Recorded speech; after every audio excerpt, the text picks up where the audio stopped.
They lived like kings, flaunting millions, private jets, designer clothes, and luxury beyond imagination. But behind the wealth was deception. These weren't self-made millionaires. They were masterminds of some of the biggest internet scams in history, from a fake billionaire heiress to a Tinder conman, a dark web kingpin to a fraudulent festival that scammed the rich. Each of these 10 masterminds built an empire on lies, until it all came crashing down. You won't believe how far they went to con the world. This is the dark side of the internet. And it's wilder than fiction. Hushpuppi, the Instagram fraudster who lived lavishly on stolen wealth. Ramon Abbas, widely known as Hushpuppi, became one of the most infamous internet scammers of the modern era. His rise to fame was built on an illusion of wealth, designer clothes, luxury cars, and 5-star vacations, all flaunted on his Instagram account, where he amassed millions of followers. However, behind the extravagant lifestyle was a sophisticated fraud operation that scammed businesses and individuals out of hundreds of millions of dollars. Hushpuppi was born in Nigeria and, like many in his position, sought a way out of poverty. While some choose legitimate paths, he opted for cyber fraud. He first became involved in Yahoo Yahoo, a Nigerian slang term for online scams, often targeting unsuspecting victims through email phishing and social engineering tactics. His schemes grew more sophisticated over time, evolving from small-time scams into large-scale business email compromise (BEC) frauds that targeted corporations and banks worldwide. His primary method involved hacking into corporate emails, impersonating high-ranking executives, and tricking companies into wiring millions of dollars to accounts controlled by his network. By gaining access to business communications, he and his team would intercept invoices, change payment details, and reroute funds before victims even realized they had been scammed. One of his most high-profile fraud attempts was a scheme to steal $124 million from an English Premier League football club. With millions rolling in, Hushpuppi built an extravagant online persona that showcased extreme wealth, fueling an illusion of success. He posed with Rolls-Royces, Bentleys, private jets, and designer brands like Gucci and Louis Vuitton. He even bragged about his riches in interviews and social media posts, where he portrayed himself as a successful real estate developer. His obsession with flaunting wealth, however, would be his downfall. Law enforcement agencies worldwide took notice of his flashy lifestyle, particularly since his income sources didn't align with his supposed career. The FBI, in collaboration with Dubai police, launched an investigation that ultimately exposed his fraudulent activities. In June 2020, a dramatic raid known as Operation Fox Hunt 2 led to his arrest in Dubai. Authorities seized over $40 million in cash, 13 luxury cars, and evidence of hundreds of fraudulent transactions linked to victims around the world. Following his extradition to the United States, Hushpuppi faced multiple charges, including conspiracy to commit wire fraud and money laundering. He initially denied the allegations, but later pleaded guilty, acknowledging his role in orchestrating scams that targeted multinational businesses and financial institutions. He was sentenced to 11 years in prison and ordered to pay millions in restitution. Despite his incarceration, Hushpuppi remains a cautionary tale about the dangers of internet fraud and the fleeting nature of illicit wealth. His story serves as a stark reminder that no matter how glamorous a scammer's life appears online, it eventually comes crashing down when law enforcement catches up. Anna Sorokin, the fake heiress who fooled New York's elite. Anna Sorokin, better known as Anna Delvey, became one of the most notorious con artists of the 21st century by posing as a wealthy German heiress and infiltrating New York's elite social scene. Through charm, deception, and carefully orchestrated lies, she managed to scam luxury hotels, high-end restaurants, and even close friends out of hundreds of thousands of dollars. Her story, which captured global attention, was later turned into a Netflix series, Inventing Anna. Born in Russia in 1991, Sorokin moved to Germany with her family at a young age. Unlike the wealthy heiress she later claimed to be, she actually came from a middle-class background. After a brief stint in the fashion world, she relocated to New York in 2013, determined to reinvent herself. She created the persona of Anna Delvey, a rich socialite with a trust fund worth millions, and quickly ingratiated herself into high society by attending exclusive events and befriending influential people. Her scams were sophisticated yet surprisingly simple.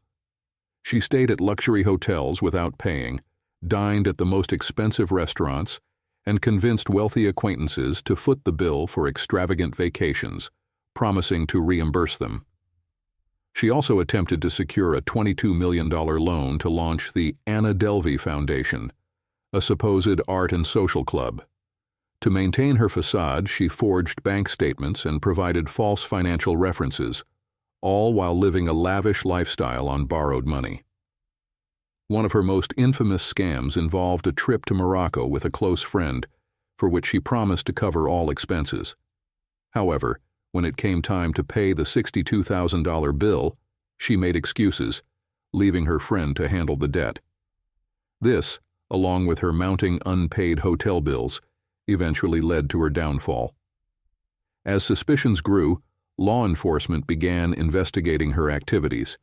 In 2017, she was arrested and charged with multiple counts of grand larceny, theft of services, and fraud. At her trial, prosecutors painted her as a master manipulator who lived off the generosity of others under false pretenses. She was convicted and sentenced to 4 to 12 years in prison. After serving only a few years, she was released in 2021, but was later detained by immigration authorities for overstaying her visa. Despite her criminal record, Anna Sorokin remains a controversial figure, with many viewing her as a symbol of ambition gone wrong. She continues to leverage her notoriety, giving interviews, launching projects, and even selling the rights to her story. However, her case serves as a reminder that deception, no matter how glamorous, eventually catches up with those who build their success on lies. Simon Leviev, the Tinder swindler who scammed women out of millions. Simon Leviev, born Shimon Hayut, became infamous for orchestrating one of the most elaborate romance scams in modern history. Nicknamed the Tinder Swindler, he used dating apps to manipulate and defraud women, convincing them to hand over their life savings under the pretense of love and luxury. His con, which spanned multiple countries, was so shocking that Netflix produced a documentary about his schemes. Leviev, originally from Israel, started his fraudulent activities at a young age, committing check fraud and identity theft before moving on to more sophisticated scams. He reinvented himself as the son of diamond tycoon Lev Leviev, adopting the surname and constructing an elaborate backstory that portrayed him as a billionaire heir with endless wealth. Using Tinder as his hunting ground, he carefully curated an image of opulence, posting pictures of himself in private jets, luxury hotels, and designer outfits. He would match with women, sweep them off their feet with extravagant dates, and gain their trust by showcasing his supposed wealth. However, his lavish lifestyle was funded not by personal riches, but by money stolen from previous victims. Once he established an emotional connection, Leviev would introduce an elaborate lie, claiming that his enemies were after him and that he couldn't use his credit cards for security reasons. He would then ask his victims for financial help, urging them to take out loans or max out their credit cards to support him. Believing they were helping their wealthy, loving boyfriend in a crisis, many women willingly handed over vast sums of money. Instead of repaying them, Leviev used the funds to lure in new victims, maintaining a cycle where each woman unknowingly financed the deception of the next. His fraudulent empire ran into the millions, leaving his victims in financial ruin while he continued to live in luxury. Eventually, several of his victims joined forces to expose him. Investigative journalists pieced together his scams, leading to international scrutiny. In 2019, he was arrested in Greece for using a fake passport and later extradited to Israel, where he was convicted of fraud and sentenced to 15 months in prison, though he served only 5 months. Despite his crimes, Leviev continues to profit from his notoriety. He has attempted to rebrand himself as a businessman, offering life coaching services and appearing in media interviews. However, his story remains a dark testament to how easily trust can be manipulated in the digital age and how scammers can thrive in plain sight. Elizabeth Holmes, the Theranos deception that fooled the world. Elizabeth Holmes was once hailed as the next Steve Jobs, a visionary entrepreneur revolutionizing healthcare. She claimed that her startup, Theranos, had developed groundbreaking technology capable of running hundreds of tests from just a single drop of blood. Investors poured billions into her company, and Holmes became the world's youngest self-made female billionaire. However, it was all a lie. The technology never worked, and her empire was built on deception, making Theranos one of the biggest corporate frauds in history. Holmes, born in 1984, displayed an early ambition for success. She dropped out of Stanford University in 2003 to launch Theranos, claiming she wanted to change the world by making blood testing faster, cheaper, and less painful. She persuaded investors that her proprietary device, the Edison machine, could conduct multiple medical tests with minimal blood. Her promise was revolutionary, if it had been real. With a combination of charisma and relentless marketing, Holmes secured massive funding. High-profile figures, including former U.S. Secretaries of State Henry Kissinger and George Shultz, joined her board. Media outlets praised her as a prodigy, comparing her to Silicon Valley's biggest icons. Theranos was soon valued at $9 billion, and Holmes's personal wealth soared past $4.5 billion. Behind the scenes, though, the truth was far different. The Edison machine did not work as advertised. It produced highly inaccurate results, putting patients at risk. Instead of acknowledging the flaws, Holmes and her business partner, Ramesh Sunny Balwani, covered them up. They manipulated test results, deceived investors, and even used commercial blood analyzers from competitors to deliver results while pretending they were using Theranos technology. Whistleblowers and journalists eventually exposed the company's fraud. In 2015, the Wall Street Journal published an investigative report revealing that Theranos had misled the public and that its technology was incapable of performing the tests it claimed. Federal agencies launched investigations, and Theranos quickly unraveled. By 2018, the company shut down, and Holmes was indicted on multiple charges of fraud. In 2022, she was convicted of defrauding investors and sentenced to 11 years in prison. Once a celebrated innovator, Holmes became a symbol of Silicon Valley's culture of hype over substance. Her downfall serves as a stark warning about the dangers of unchecked ambition and deception in the pursuit of success. Billy McFarland, the Fyre Festival fraud that scammed the rich. Billy McFarland masterminded one of the biggest scams in modern entertainment history, the infamous Fyre Festival. Marketed as an ultra-luxurious music festival in the Bahamas, Fyre Festival was supposed to be a paradise for wealthy influencers and music lovers. Attendees were promised exclusive experiences, 5-star dining, private villas, and performances by top artists. However, when guests arrived, they found nothing but chaos, disaster relief tents, and cheese sandwiches. What was supposed to be a high-end event turned into an absolute catastrophe, exposing McFarland as a con artist who had defrauded investors and ticket buyers out of millions. Born in 1991, McFarland had always been an entrepreneur, launching multiple startups before Fyre Festival. His most notable venture was Magnus's, a company that sold an elite black card to millennials, promising access to VIP events.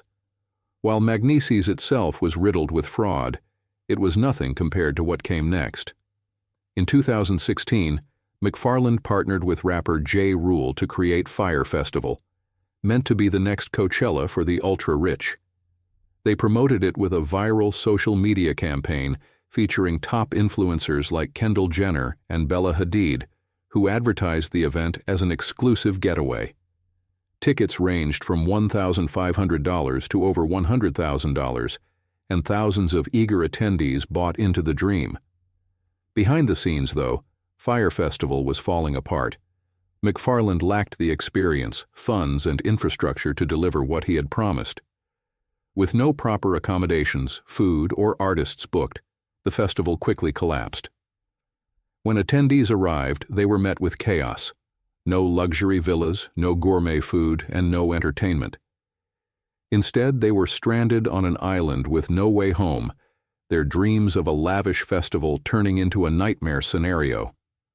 As media reports exposed the debacle, lawsuits and investigations followed. It was soon revealed that McFarland had fabricated documents, misled investors, and scammed over $26 million from backers who believed in his vision. He had faked financial records to secure funding, falsely claimed partnerships, and continued to accept payments for services he could never provide. In 2018, he was arrested and convicted of wire fraud, receiving a 6-year prison sentence. While behind bars, he continued trying to launch business ventures, further cementing his reputation as a compulsive scammer. Despite his criminal record, McFarland has since attempted to make a comeback, promising a Fyre Festival 2.0. But given his history, many remain skeptical. His story is a cautionary tale about greed, deception, and the dangers of selling dreams with no substance. Gerald Cotten, the Quadriga CX crypto scheme that left investors stranded.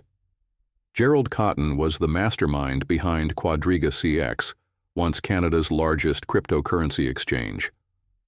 At its peak, Quadriga CX handled millions in Bitcoin and other digital assets, making Cotten a multi-millionaire. However, his sudden death in 2018 revealed a shocking truth. He had been running a massive Ponzi scheme, and with his passing, over $190 million in customer funds vanished.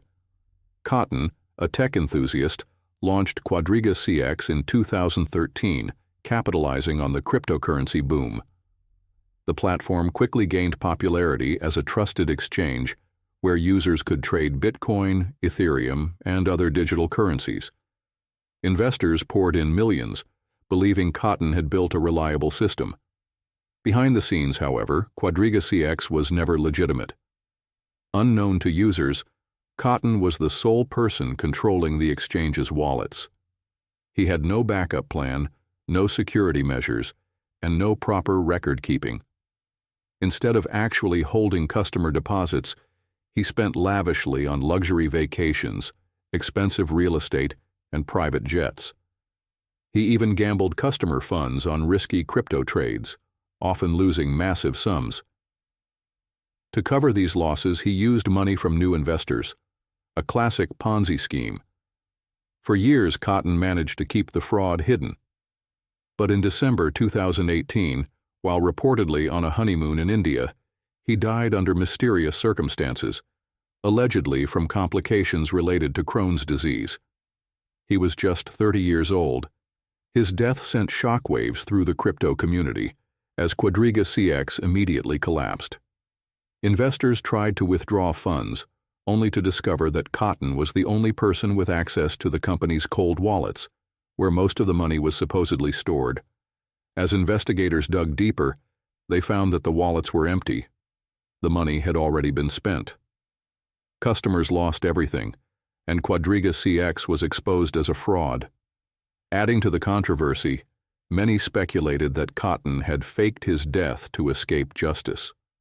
No independent autopsy was conducted, and his body was reportedly buried in a closed casket, fueling conspiracy theories that he was still alive. In 2019, an independent report by Ernst & Young confirmed that Cotten had stolen millions and that Quadriga CX was a massive financial scam. His fraudulent activities left thousands of investors financially ruined. His story remains one of the biggest crypto frauds in history, highlighting the risks of trusting unregulated digital platforms. Jordan Belfort, the Wolf of Wall Street, and his billion-dollar stock scam. Jordan Belfort became infamous as the Wolf of Wall Street, a high-flying stockbroker who built an empire on fraud. Through his brokerage firm, Stratton Oakmont, he ran one of the most notorious pump-and-dump schemes in financial history, defrauding investors out of over $200 million. His life of excess, filled with luxury yachts, drugs, and wild parties, eventually collapsed when the FBI took him down. Born in 1962, Belfort started his career as a stockbroker in the late 1980s. In 1989, he founded Stratton Oakmont, a brokerage firm that specialized in manipulating the stock market. He and his associates would inflate the price of worthless stocks by using aggressive sales tactics, convincing unsuspecting investors to buy in. Once the stock price soared, Belfort and his team would sell their shares at the peak, causing the price to crash, leaving investors with massive losses. This fraudulent strategy, known as pump and dump, made Belfort insanely rich. He lived an extravagant lifestyle, spending millions on mansions, yachts, sports cars, and drugs. His company's culture was fueled by greed, illegal activities, and excess. Stratton Oakmont's employees were encouraged to cheat clients, and their aggressive, unethical tactics were legendary. However, the scheme couldn't last forever. By the mid-1990s, regulators started investigating Stratton Oakmont, and in 1999, Belfort was arrested for securities fraud and money laundering. He pleaded guilty and agreed to cooperate with the FBI, helping them convict other fraudsters in exchange for a reduced sentence. He served 22 months in prison and was ordered to pay back millions to his victims. After his release, Belfort rebranded himself as a motivational speaker and author, writing The Wolf of Wall Street, which was later turned into a blockbuster movie starring Leonardo DiCaprio. Despite his criminal past, he has continued to make money from his story, giving business seminars and selling books. His legacy remains controversial. Some see him as a cunning fraudster who ruined lives, while others admire his ability to bounce back. However, his story is a cautionary tale about greed, corruption, and the dangers of unchecked ambition in the financial world. Ross Ulbricht, the dark web kingpin who built a billion-dollar empire. Ross Ulbricht, the mastermind behind Silk Road, created one of the most notorious online black markets in history. Operating on the dark web, Silk Road became the go-to platform for buying and selling illegal drugs, weapons, and even hacking services using Bitcoin. At its peak, the marketplace was estimated to have handled over $1 billion in transactions, making Ulbricht a multi-millionaire. However, his empire came crashing down when law enforcement tracked him down, leading to one of the biggest cybercrime cases ever. Born in 1984, Ulbricht was a bright student with a background in physics and engineering. He initially envisioned Silk Road as a libertarian experiment, an online marketplace where people could trade freely without government oversight. He launched the site in 2011, using Tor encryption and Bitcoin transactions to ensure anonymity for both buyers and sellers. The platform quickly exploded in popularity, particularly among drug dealers and customers looking for substances that were hard to obtain through traditional means. As Silk Road thrived, Ulbricht, using the alias Dread Pirate Roberts, raked in millions through commission fees on every transaction. He lived modestly, keeping his identity hidden while managing one of the most sophisticated black markets on the internet. Despite his efforts to remain anonymous, law enforcement agencies, including the FBI, DEA, and Secret Service, began investigating Silk Road. The case took a dramatic turn in 2013 when Ulbricht was arrested in a San Francisco library while logged into Silk Road's admin account. Authorities seized the site, uncovering over $144 million in Bitcoin and extensive evidence of Ulbricht's role as its creator. The prosecution also alleged that he had ordered multiple assassination attempts to eliminate perceived threats, though no evidence suggested these murders were carried out. In 2015, Ulbricht was convicted on 7 charges, including money laundering, computer hacking, and conspiracy to traffic narcotics. He was sentenced to 2 life terms without parole, making his punishment one of the harshest ever for a non-violent cybercrime. His case remains controversial, with many arguing that his sentence was excessive compared to other online criminals. Despite being in prison, Ulbricht's name continues to spark debate about online privacy, the war on drugs, and the ethical limits of digital marketplaces. While some see him as a criminal mastermind, others view him as a symbol of government overreach in the digital age. Michael Sperry, the eBay auction fraudster who manipulated online bidding. Michael Sperry was a pioneer of online auction fraud, using eBay and other platforms to scam buyers and sellers out of millions. In the early days of e-commerce, when online trust was still developing, he exploited weaknesses in auction bidding systems to artificially inflate prices and defraud unsuspecting customers. His elaborate schemes made him millions before authorities caught up with him. Sperry's primary method was shill bidding, a tactic where fake buyers, often controlled by him, would place bids on his listings to drive up the prices of his items. This forced legitimate buyers into paying far more than the actual value of the products. By using multiple accounts and proxies, he made it nearly impossible for users to detect his fraud. Beyond price manipulation, Sperry also engaged in outright theft, listing high-value items, such as electronics, rare collectibles, and luxury goods, that did not exist. Buyers would send payments only to receive counterfeit products, or in many cases, nothing at all. Because of eBay's slow response to fraud complaints at the time, many victims struggled to get refunds. At his peak, Sperry was making over $10 million a year through fraudulent auctions and fake product sales.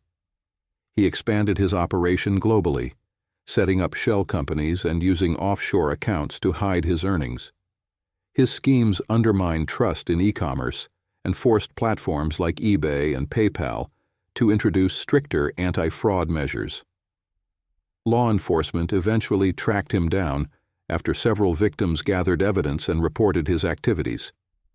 In 2005, the FBI launched an investigation, uncovering thousands of fraudulent transactions linked to his network of fake accounts.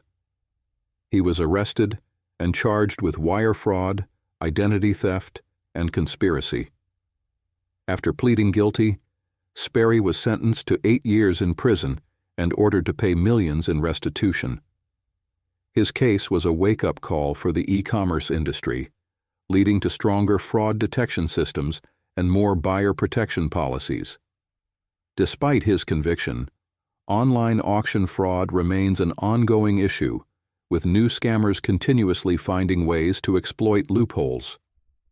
Sperry's legacy, however, remains one of the earliest and most damaging cases of internet auction fraud, proving that even in the digital age, scammers will always find new ways to deceive. Paul LaRue. The cybercriminal mastermind who built a global empire. Paul LaRue was one of the most elusive and dangerous cybercriminals of the modern era.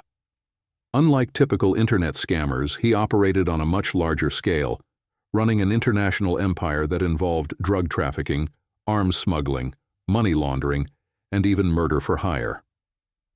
A former software developer turned crime lord, LaRue made hundreds of millions of dollars before the DEA finally brought him down.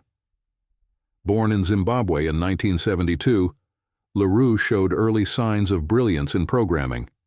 He developed encryption for the masses, E4M, a disk encryption software that was later adapted into TrueCrypt, a widely used security tool. But instead of a career in tech innovation, he chose the dark side of the internet. In the mid-2000s, he launched an online prescription drug empire, exploiting loopholes in U.S. pharmacy laws.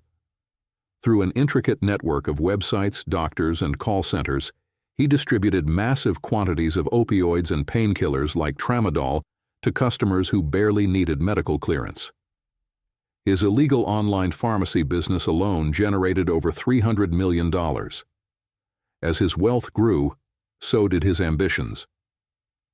LaRue expanded into the global underworld, running drug cartels in South America, arms trafficking networks in Africa, and even gold smuggling operations in Asia. His mercenary squad carried out assassinations for hire, eliminating those who crossed him. He operated like a real-life Bond villain, using encrypted communications and layers of security to remain untouchable. Despite his careful planning, his empire began to unravel. In 2012, the DEA set up an undercover sting operation by posing as cartel members looking to buy drugs and weapons. When LaRue flew to Liberia for a meeting, he was arrested and extradited to the U.S. To avoid a life sentence, he turned informant, helping authorities take down his criminal network. He confessed to ordering multiple murders and provided intelligence on drug lords, arms dealers, and corrupt officials. In exchange, he received a reduced sentence of 25 years. Despite his cooperation, LaRue remains one of the most mysterious and dangerous figures in cybercrime history. His story highlights how the internet can be used not just for fraud, but for building vast, powerful criminal empires. Even in prison, his impact on the cyber underworld continues to be felt.